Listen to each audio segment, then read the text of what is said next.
Assalamualaikum warahmatullahi wabarakatuh.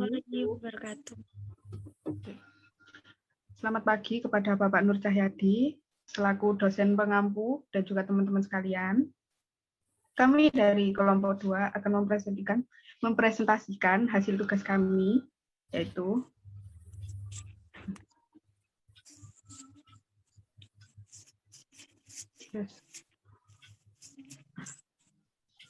manajer dalam kegiatan manajemen dan perkembangan ilmu manajemen. Di sini saya akan memperkenalkan kelompok kami. Yang pertama yaitu Muhammad Ainul Yakin dengan NIM 210301164, Muhammad Ervan Nur Syahid dengan NIM 210301149, Aurelia Arum Putih Alifah dengan NIM 210301179, Dini Ayu Zumrotun Rosida dengan NIM 210301185, Nisrina Mahdiani Putri dengan NIM 210301178, dan saya sendiri Putri Zahra Al-Karimah dengan NIM 210301157.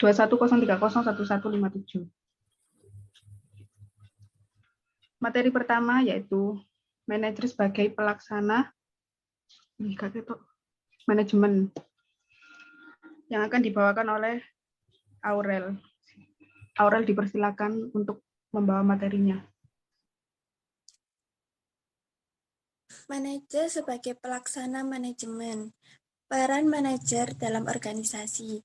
Peran memiliki tugas untuk memastikan mewujudkan agar tujuan organisasi dapat tercapai secara efektif dan efisien melalui serangkaian kegiatan manajemen secara fungsional maupun operasional.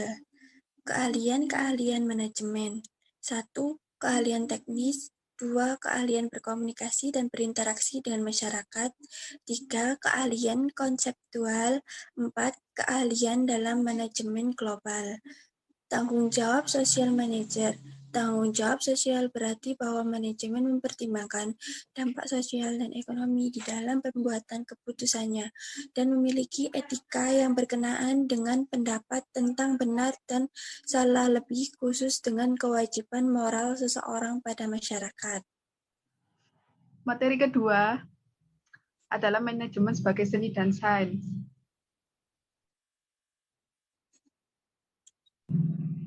Yang dibawakan oleh Ainul dan juga Manajemen sebagai seni. Manajemen sebagai seni merupakan cara pada mengatasi kewajiban ataupun tugas bersama dengan kerjasama tim yang memiliki sudut pandang bahwa pada pencapaian tujuan organisasi atau kelompok maka diperlukan kerjasama dengan orang lain. Seni dalam manajemen mencakup kemampuan dalam menyatukan visi atau tujuan dan berbagai aspek seperti perencanaan, kepemimpinan, komunikasi, dan pengambilan keputusan berhubungan dengan unsur manusia tentang cara pendekatan manajemen seni. Contoh manajemen sebagai ilmu dan seni dapat dilihat dengan melakukan berbagai studi, observasi, dan praktek. Manajer yang handal pada ilmu manajemen dan memiliki seni dalam mengelola adalah artis yang handal dalam ilmu pengetahuan. Manajemen sains adalah suatu ilmu yang menggunakan aplikasi matematika dalam penyelesaian masalah yang dihadapi seorang manajer yang dijelaskan sebagai filosofi dan logika untuk melakukan pemecahan masalah tersebut. Tujuan utama dari manajemen sains adalah untuk menyelesaikan masalah-masalah yang dihadapi oleh seorang manajer baik yang bergerak dalam sektor publik maupun swasta dalam proses pengambilan keputusan dengan cara pendekatan model-model matematika. Sains manajemen meliputi pendekatan sistematis dan logis dalam memecahkan masalah atau merupakan metode ilmiah untuk memecahkan masalah. Pendekatan ini harus mengikuti langkah-langkah teratur yang telah ditentukan secara umum. 1. Pengamatan atau observasi. Melakukan observasi, mengenali, dan mempelajari masalah-masalah yang dialami organisasi atau perusahaan agar masalah tersebut dapat dikenali dan bisa diantisipasi sebelumnya. 2. Mendefinisikan masalah. Masalah harus dapat didefinisikan dan dijabarkan dengan singkat, tepat, dan jelas. 3. Membuat pemodelan. Suatu pemodelan secara manajemen sains yang tepat harus dibuat yang merupakan penyajian ringkas untuk menggambarkan masalah yang sedang dihadapi. 4. Menentukan solusi. Pemecahan masalah bisa dilakukan dengan program linear, metode grafis, simplex, transportasi, penugasan, dan lain-lain. 5. Melakukan perhitungan untuk mendapatkan solusi. Ada kalanya suatu model manajemen sains tidak memungkinkan mendapatkan solusi optimal, maka harus digunakan pemodelan yang lainnya agar benar-benar mendapatkan hasil yang optimal. Materi ketiga adalah sejarah ilmu manajemen yang dibawakan oleh saya sendiri dan juga Dini. Sejarah ilmu manajemen. Manajemen adalah seni menyelesaikan pekerjaan orang lain. Kata manajemen berasal dari bahasa Italia yang berarti mengendalikan.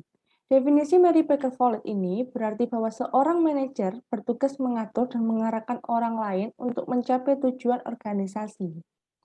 Ilmu manajemen sudah ada sejak berpuluhan ribu tahun yang lalu. Hal ini terbukti dengan adanya piramida Mesir. Piramida itu dibangun oleh lebih dari 100.000 orang selama 20 tahun lamanya.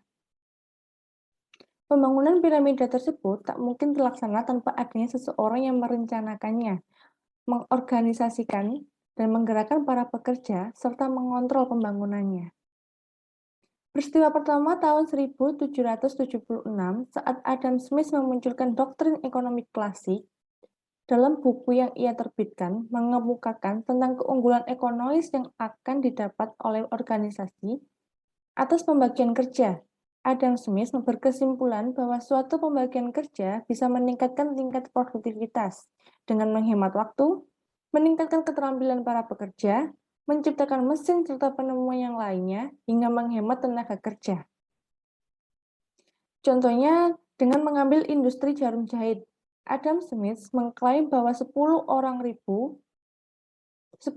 buruh yang masing-masing menggerakkan sebuah tugas yang spesifik secara bersama-sama dan memproduksi 48.000 buah jarum per hari. Akan tetapi, jika tiap orang buruh itu bekerja secara terpisah dan menjalankan semua tugas secara sendiri-sendiri, maka hasil 10 buah jarum saja per hari sudah amat hebat. Adam Smith menyimpulkan bahwa pembagian kerja dapat memacu produktivitas karena meningkatkan keterampilan dan cekatan para buruh, menghemat waktu yang biasanya diperlukan untuk berpindah dari satu tugas ke tugas yang lainnya, dan mendorong penciptaan mesin-mesin yang dapat menggantikan tugas para buruh. Spesialisasi pekerja masih terus digunakan hingga kini. Era manajemen dibagi menjadi 3 era, yaitu era manajemen sains, era manusia sosial, era modern. Era manajemen sains juga diramaikan oleh teori administrasi, yaitu teori tentang hal apa yang harus dilakukan oleh manajer, serta bagaimana membentuk sebuah praktek manajemen yang baik. Fungsi-fungsi manajemen menurut Henry Fayol antara lain merancang, mengorganisasi, memerintah, mengkoordinasikan, dan mengendalikan. Yang kedua, era manusia sosial yang ditandai dengan lahirnya mazhab perilaku. Dalam pemikiran manajemen di akhir era manajemen sains. Kajian ini awalnya bertujuan mempelajari pengaruh berbagai macam tingkat penerangan lampu terhadap produktivitas kerja, periode istirahat, maupun upah lebih sedikit pengaruhnya terhadap output pekerja dibandingkan dengan tekanan kelompok, penerima kelompok, serta rasa aman yang menyertainya. Ketiga, era modern yang ditandai dengan hadirnya konsep manajemen kualitas total pada abad ke-20 yang dibenarkan oleh 2 guru manajemen, yaitu yang menekankan pentingnya peningkatan kualitas dengan menyusun teori 5 langkah reaksi berantai. Dua guru tersebut adalah W. Edward Deming dan Joseph Juran. Ada 3 kelompok pemikiran dalam ilmu manajemen. Yang pertama, ada paham manajemen klasik. Paham ini memiliki teori manajemen klasik yang berkeyakinan bahwa pekerja hanya memiliki kebutuhan fisik dan ekonomi. Paham manajemen klasik mengusung 2 teori. Ada teori manajemen ilmiah dan teori organisasi klasik. Yang kedua, paham manajemen perilaku. Teori manajemen perilaku sering disebut gerakan hubungan antar manusia karena membahas dimensi kerja manusia. Paham manajemen perilaku menggabungkan ilmu manajemen dengan ilmu psikologi untuk menjawab pertanyaan terhadap kebutuhan manusia. Yang ketiga, ada paham ilmu manajemen.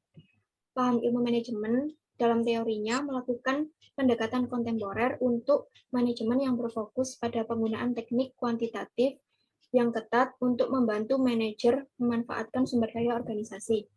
ilmu manajemen yang memiliki cabang teori diantaranya ada manajemen kuantitatif, manajemen operasi, total quality management atau TQM, dan sistem informasi manajemen. Sekian dari kelompok kami. Terima kasih. Wassalamualaikum warahmatullahi wabarakatuh.